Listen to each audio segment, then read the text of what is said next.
All right, good morning. Welcome back to Tiny Desk Devotion. My name is Justin. I'm the pastor at the United Church of Lincoln. And if you stumbled on the Tiny Desk for the first time, this is just a thing, something we have started here at the United Church to kind of, in the early days of the pandemic, and we've kind of altered it a little bit as weeks go by. So this is the latest edition of what Tiny Desk looks like. But what we do is we take just a few minutes out of our day to actively engage how God discern, which is kind of why we're reading this book, discernment, how God is speaking to our lives, how God is breaking through, or we are just recognizing God acting in the world around us, and the things that we are led to, the things we feel like God has called us to be engaged in this world. And so we're doing that in a couple different ways. We've done it through books, we've done it through essays, we've done it through very like standard devotions, just going through scripture and kind of unpacking it. But we're going through a actual book right now by Henry Nouwen. And so all about discernment, which is a fancy word of like, what do you do with those longings and those like, do I feel like I'm part of something? Or am I getting swept along in this movement? Um, so yeah, we're going to jump back in today. And as I always tell people, when we do that, if you hear something, stay with it. If you can always come back and watch the rest of the video later, but if there's a certain word that sticks out to you, hold on to it, and maybe ask yourself, why does that word or why does that theme resonate with you the way it does? All right, so we're gonna jump back in with that one. He's been talking about Thomas Merton, and so he jumps right back in our reading today with referencing Merton. Merton also interpreted the critical and current events happening in the world at large as signs from God, not only for himself, but for the world. For example, a year after World War II broke out in 1939, Merton entered the Trappist order.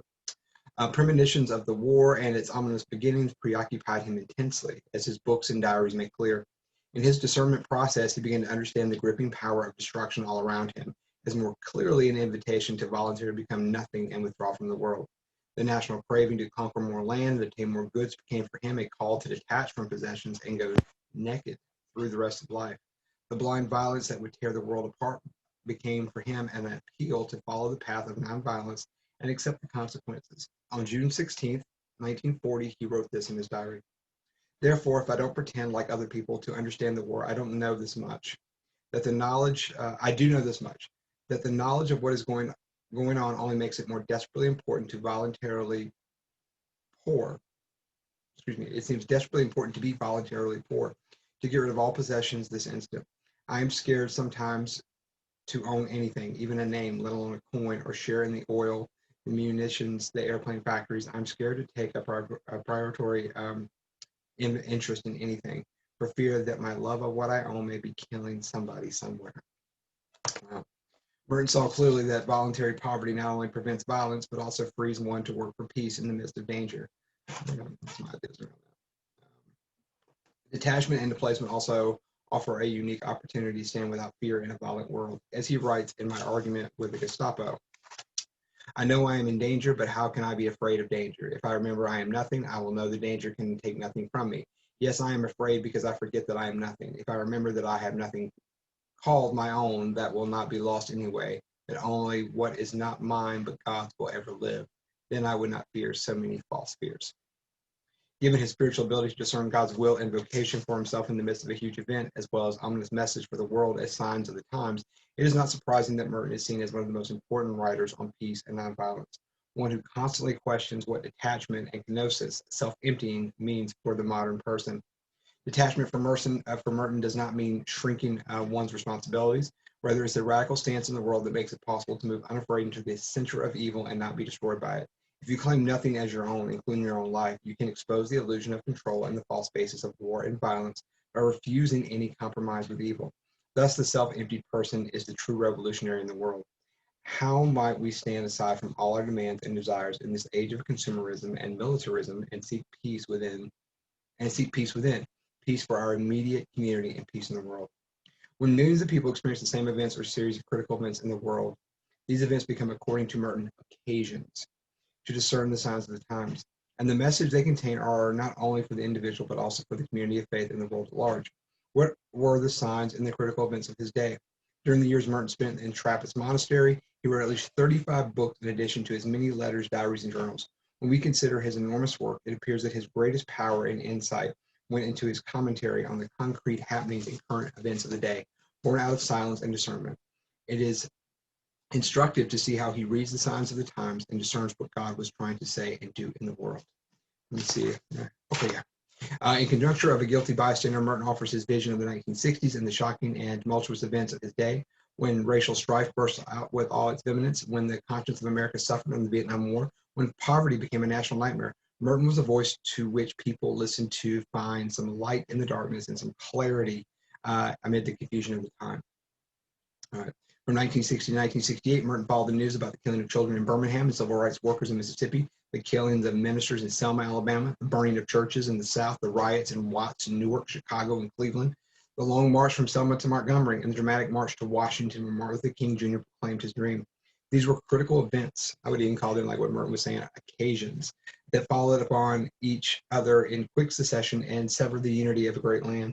He did not seek to turn away from the news or mute its horror. He sought to see beyond the raw facts, to glimpse the power of God at work in even the most tumultuous times in our personal and cultural lives. All right, I want to stop there because I want to unpack, and then we'll finish the rest of this chapter at our next video. But yeah, so there's a couple of things that jump out to me in this short reading today, and one of it really comes from I wasn't kind of right when this video is taking place. I'm in the middle of this coursework for a doctoral program down in Pittsburgh, and so we had someone, one of our I don't want to call this person a lay person, but they are I don't know, like lay is a bad term or something, like a layman or a lay person within a church. We have another priest, we have another minister. We all are ministers according to my theology, ministers to each other. But we had another reverend fill the pulpit on Sunday, and they mentioned this great Karl Barth, Swiss theologian, quote, who he gets credit for, about saying we need to, when we get up to preach, we preach with both the scripture and we preach with whatever newspaper we have. So you can't get away from the natural events that are going on, and you need to talk about both of them. And so I like that idea. He points Merton to doing the same thing. The one issue I do have, and I think because you can go too far in the other direction, and there needs to be a centeredness to how we practice detaching ourselves from things, is becoming too detached. So I read this, and I would probably want to go back and read it a few more times, of the things that we let go of. It's almost saying, like, guard yourself so you never have to be afraid of losing anything. Now there's certain things that's fine with. There's okay with losing. Like I'm okay if someone breaks in my home and takes my television, right? Maybe I should. I'm okay with losing that. I'm not okay with someone coming into a space that is my sanctuary. And maybe Merton would push back of, like, no space is your, it all belongs to God, so you don't really get to own that space that space that you think is yours is just a social construct or something. And maybe that's the case. But it's very hard, and I would argue from someone, I'm going to argue with Thomas Merton, which is just funny. But I would say from a person who chose to do a life like that, from what I understand, Merton didn't, the priest doesn't have children, didn't have a wife and a family outside of his parents and everything else. And I guess brothers or sisters, family like that, in that regard, cousins and whatnot. But it's very hard to critique, I think, someone it's very hard to critique someone that who is not playing with a lot of chips anyway, and is someone that really does. So it's almost like, I think, of the rich young ruler. I mean, it had to be hard. I mean, I think that's why it was the challenge of, like, you have to give up on one thing that kind of gives you maybe your identity. So what does it mean when we talk about being family people, and someone says, like, well, you need to kind of, like, detach yourself from all that? And what does it mean to detach yourself from your family? How does that work? Unless you're, like, in a toxic situation, right? So anyway, I think that can be unpacked a little bit. I think that can be pushed back on, and I don't know, in other writings. I'm not the biggest Merton person. I mean, I've read some of Merton's big stuff and some of his diary entries, but I would never say I was, like, a Merton expert. But I did know that even Merton couldn't give up certain things, and so there are stories that Merton used to leave the Abbey in Kentucky, and he would meet with one of my spiritual heroes, Will Campbell, and they would go out to a diner or they would go out and drink moonshine together. And so I'm like, so even you detached yourself, but you still kind of enter into that space. So I don't know, but this is 1940s Merton. And the Merton I'm thinking of that when he did all this was in the 1960s, right before, probably not long before he passed, 1950s, 1960s. So anyway, there's that. And then, but I love the idea of him calling these occasions and how we see that. Now, the one thing I want to be very careful with is like, all these things are happening, and these big events, like either he's talking about in the 60s, like assassinations, or like what we see now, this pandemic, and it was like these signs that God's trying to tell us something. And I think we could be really careful because that can get into that very apocalyptic, prophetic of like, the world's coming to an end and we're all going to die. Well, yeah, like in the Soviet pathway, we're all dying a little bit where we're decomposing, but we're also creating new life in us every day, like skin cells are regenerating. So I don't want to take it too far in that way either. But I like the fact that he's like, we have these occasions that we don't only experience on an individual level, but as a collective, and they should mean something to us. And so I think it's not a bad idea to go a little inward and see how that's going to affect the outward when we view this pandemic and view the fact that we are paying more attention now to like these issues of systemic racism in our society. It's like these two things are running parallel to each other, and they're giving us a lens and how to view the other. All right, so there's my thoughts on that.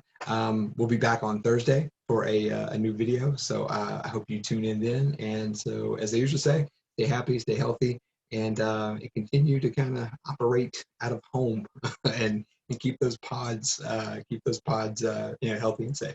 All right, thank you so much. We'll talk on Thursday.